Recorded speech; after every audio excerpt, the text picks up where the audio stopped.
Lapu-Lapu City Mayor Ahong Chan mohangyo ka Governor Gwen Garcia pango sa Bridge Management Board nga i-reconsider nini ang pagpatuman og curfew sa duha ka taytayan. Matod sa mayor, ubay-ubay ang mga yanong upunganon nga way ikasarang sa plite. Hinungdan nga maglakaw lang diha sa taytayan. Alang sa mayor, ang mahinungdanon ang pagtinabangay sa kapulisan sa Dakbayan, sa Mandawi ug Lapu-Lapu ug ang pag-abag usab sa DPWH paghimo og mga lakang aron kalikayan ang masuway nga pagkutlo sa kinabuhi.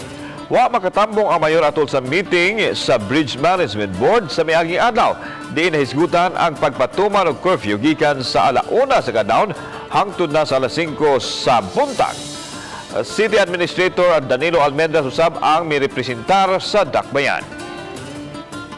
Doon na naman tayo police visibility sa area nga naagit sa taas. Ikaduha, patasaan naman punto sa ato ang DPWH, ang maong railings.